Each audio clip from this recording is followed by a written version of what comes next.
In the city of Lynn Haven, 2 and possibly 3 races will go to a runoff. Let's start with the mayor's race. Ellen Fields and Jesse Nelson will square off in a runoff election on May 18th. Fields had almost 37% of the vote and Nelson brought in more than 36%. News 13's Faith Graham live in our studios now. Faith, you spoke with the candidates this evening. That's right, Amy. Both Nelson and Fields had their own watch parties with their supporters. This was an extremely close race. Both Fields and Nelson telling us they were pretty surprised but are excited to keep going.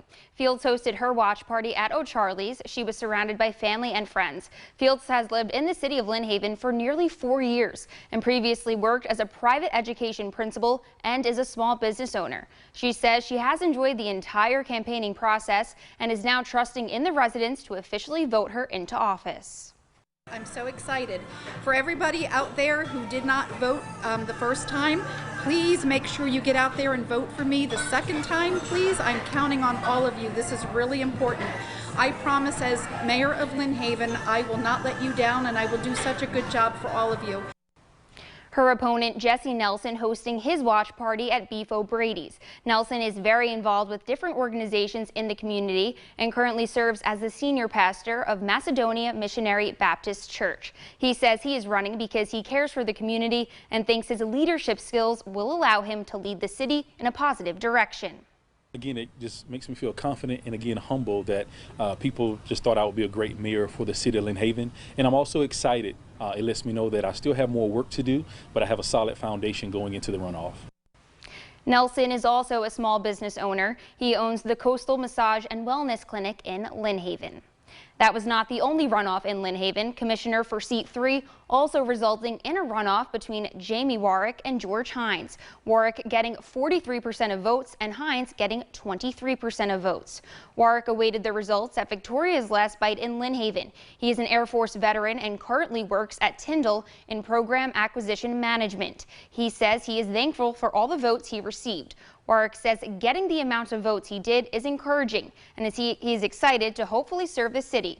His main goal is also transparency and to get the city's finances under control.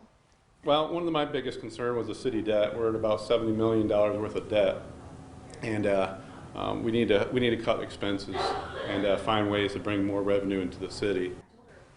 Warwick's opponent, George Hines, was born and raised in Panama City and served in the U.S. Army for over 20 years and also in local law enforcement. He served as the chairman for the Bay County Habitat of Humanity for 3 years. He declined our invitation for an interview tonight. And for Commission Seat 4 in Lynn Haven, Brian Gray and Judy Tinder are entering a runoff. Tinder secured 49.9% of the votes, while Gray received almost 30% of the votes. Tinder spent her evening at her restaurant, Victoria's Last Bite, with her friends. She says she is excited and optimistic heading into the runoff. I'm happy with that. After being here for 4 years, I think it speaks volumes of the citizens saying that they're happy with what I'm doing. So I'm very excited.